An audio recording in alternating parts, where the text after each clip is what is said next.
सारा प्रणाम। सारा समय मुंबई में आपका स्वागत है। सुबह के चाय के साथ हम हाजिर हैं और हमारे साथ हैं सुमनेश्वरी कालजे महाराज। आपका बहुत बहुत स्वागत है। हम इनसे ये जानेंगे कि आज का दिन कैसा है, साथ ही साथ राशि के अनुसार आपका दिन कैसा रहने वाला है, राशि के अनुसार आज आपका भाग्य कितना साथ देगा, ये सब कुछ जानेंगे। लेकिन उससे पहले एक नजर सुर्खियों पर। सुर्खियां सह प्रायोजक उकाया batteries now at ₹6,990 and exchange offer ₹5,990 all inclusive. Microtech 1 kV online UPS now at ₹11,990 only. और MDH मसाले, हमारे संस्कार ही हमारी पहचान, The Real Spice of India MDH.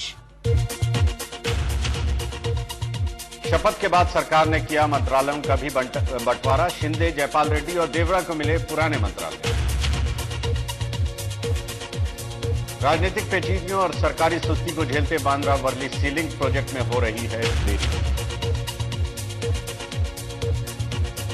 पहाड़ों पर बसे लोगों पर मानसून का खौफ, खिसकती चट्टानों से छा सकता है मौत का मंजर। और संगीत के जादूगर रहमान होंगे डॉक्टर, अलीगढ़ मुस्लिम यूनिवर्सिटी देगी डॉक्टरेट की उपाधि।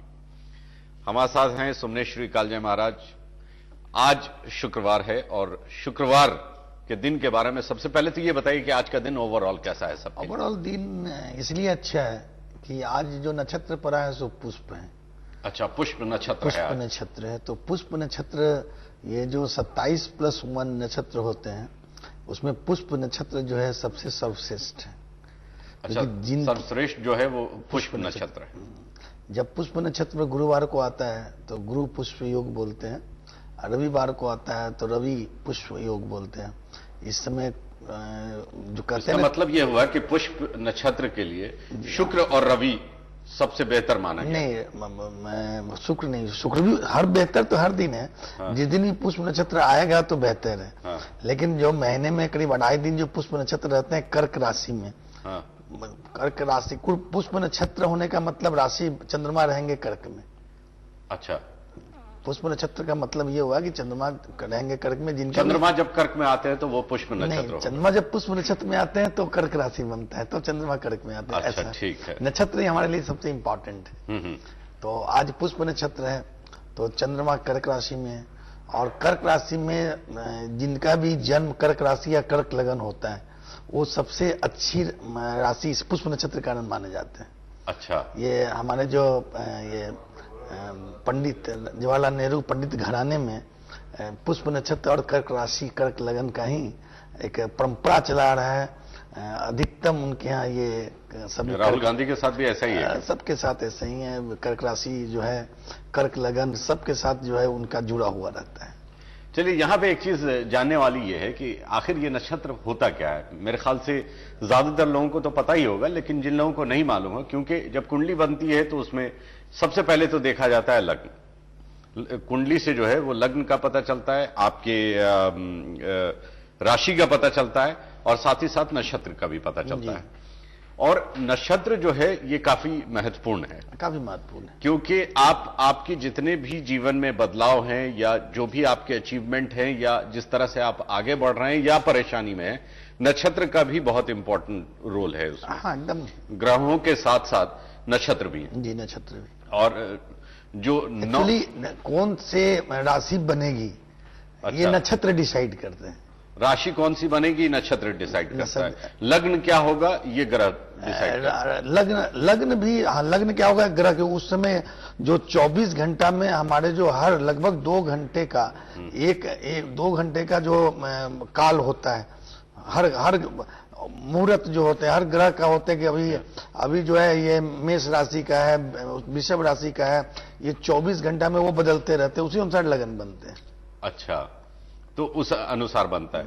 चलिए, आज शुक्रवार है जी और पुष्प नक्षत्र है। चलिए, ये दो चीजें तो मैंने अच्छा दिन हुआ। दिन अच्छा है। आज के दिन में कोई जरूरत नहीं होती है कि मुहूर्त निकालने का। अच्छा, ये सबसे महत्वपूर्ण बात यह है कि वैसे भी अगर किसी शुभ कार्य की शुरुआत करने आप जा रहे हो तो सबसे महत्वपूर्ण यह होता है कि आप तलाशते हैं कि शुभ मुहूर्त कौन सा है जिस मुहूर्त में आप काम की शुरुआत करें। लेकिन आज के लिए ऐसा नहीं है, आप किसी भी समय काम की शुरुआत कर सकते हैं, लेकिन राहु काल और यमघंट काल को छोड़ के। तो ये भी बता दीजिए आपकी राहु काल आज कौन सा है? जी, आज राहु काल 11 से 12:30 के बीच में है। 11 बजे से 12:30 बजे के बीच राहु काल है। यम घंट काल 3:30 से 5 के बीच में है। और 3:30 से 5 यम घंट काल है। वैसे आमतौर पे हमने सिर्फ राहु काल के बारे में सुना है, जो भी आते हैं राहु काल बताते हैं, लेकिन क्या है, यम घंट काल कहां से है? यम घंट काल मतलब यम काल हुआ। अच्छा, ये यम काल हुआ। यम राहु काल तो सिर्फ जो है कार्य में बाधा करता है, और यम घंट काल में जो निकलते हैं तो उन पर साक्षात यम की कृपा हो जाती है। तो क्या होगा आप समझते हैं? यम मतलब यमराज। हाँ। इसलिए उस समय यात्रा करना खासकर वर्जित है। अच्छा, चलिए, तो राहु काल और यम घंट काल, जिसमें यम घंट काल के लिए सबसे महत्वपूर्ण यह है कि इस समय में यात्रा पर ना निकले आप, बाकी काम तो कर ही सकते हैं। बाकी काम मैंने शुभ काम कोई नहीं करना चाहिए। जब मृत्यु योग चल रहा हो तो शुभ काम क्या करना है? चलिए, ये भी बात समझ में आई कि अगर मृत्यु योग चल रहा हो तो शुभ काम नहीं करना चाहिए। तो राहु काल और यम घंट काल में शुभ काम नहीं करना चाहिए। यम घंट काल में क्यों शुभ काम नहीं करना चाहिए, उसकी वजह आपको पता चली गई। अब हम आएंगे 7:30 से 9 गुलिक काल। गुलिक काल। गुलिक काल वो समय है जिस समय आप किसी भी शुभ कार्य की शुरुआत कर सकते हैं। 7:30 से 9 बजे तक गुलिक काल है। लेकिन अगर देखा जाए ओवरऑल आज के दिन को, तो आज पूरे दिन ही गुलिक काल है। ऐसा है राहु काल और यम घंट पुष्प नक्षत्र काल को छोड़ दें। पुष्प नक्षत्र जिस दिन भी पड़ता है वो दिन तो अच्छा होता है, लेकिन गुरुवार की चर्चा मैंने इसलिए किया कि गुरु पुष्प राजयोग सबसे अच्छा योग माना जाता है। जिनका गुरुवार को जन्म होता है, जब पुष्प अगर ये पुष्प नक्षत्र गुरुवार को आता है तो उस समय सब अच्छे काम किए जा सकते हैं, लेकिन शादी नहीं। एक बार अच्छा, सारे अच्छे काम किए जा सकते हैं लेकिन शादी नहीं। क्यों? ऐसा विधि का बनाया हुआ है, शास्त्र कहता है कि जब गुरु उसमें आप सब पूजा करें, सब अच्छे करें, कि शादी नहीं है। और रविवार को जब आता है ये पुष्प नक्षत्र, तो उस दिन ये जो तंत्र क्रिया होते हैं, सिद्धि क्रिया जो होते हैं, उसके लिए बेस्ट होता है, अच्छा समय होता है। अच्छा, इसलिए ये, और ये सबसे अच्छा नक्षत्र माना जाता है कि चंद्रमा इस समय कर्क राशि में स्वयं के घर में रहता है। अच्छा, कर्क जो है चंद्रमा का स्वयं का घर है, तो उसमें चंद्रमा प्रसन्न रहते हैं, और इसलिए वो घर पहुंच के काफी खुश हो जाते हैं। हाँ, जब भी आप अपने घर में हैं तो अच्छे हैं, और दुश्मन के घर में हैं तो, जब प्लेनेट भी दुश्मन के घर में रहते हैं तो दुखी करते हैं। ये बात है, इस समझने की ये बात है एक्चुअली। चलिए, हाँ, ये पूरा एक साइंटिफिक हिसाब किताब है उसका, और जितने भी प्लैनेट हैं उनके अपने अपने घर हैं, और वो ट्रैवल भी करते रहते हैं। तो जब वो ट्रैवल करके अपने घर पे पहुंच जाते हैं तो उनको शांति मिलती है, सुकून होता है। और जब वही राशि आपकी हो, वही लग्न अगर आपका हो, और नक्षत्र भी आपका वही हो, और दोनों एक साथ मिल जाए, एक घर में तो मिल जाए, तब तो बहुत अच्छा होगा। क्योंकि जहां तक मुझे समझ में आया कि अगर मैं कर्क राशि का हूं, कर्क राशि के हैं, तो इसका मतलब कि उसमें एक दिन आपको मिलना है पुष्प नक्षत्र, एक दिन में हमें पुष्प नक्षत्र मिलेगा ही। तो कर्क राशि का कोई जरूरी नहीं कि पुष्प नक्षत्र में ही जन्म हो। हाँ, नहीं, लेकिन ये हमें बता दीजिए कि चलिए, राशि तो आप निकालते हैं, और जो लग्न है कुंडली के अनुसार, और जो राशि है वो ग्रहों के मूवमेंट से निकालते हैं, लेकिन ये नक्षत्र किस मूवमेंट?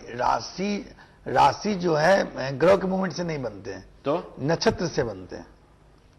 एक्चुअली क्या होता है, एक नक्षत्र का पैमाना क्या है, उसको कैसे आप? नक्षत्र का पैमाना एक्चुअली ये सारे एक कॉम्प्लिकेटेड कैलकुलेशन है कि किस दिन कौन सा नक्षत्र आएगा। ये 30 दिन के जो हम लोग बनाए हैं, 30 दिन बनाने का बहुत साइंटिफिक मीनिंग है। क्योंकि 30 दिन में क्या होता है कि 12 राशियों का मूवमेंट हो जाता है। 12 राशि अढ़ाई दिन करके 30 दिन में पूरे 12 राशि का भ्रमण कर लेते हैं।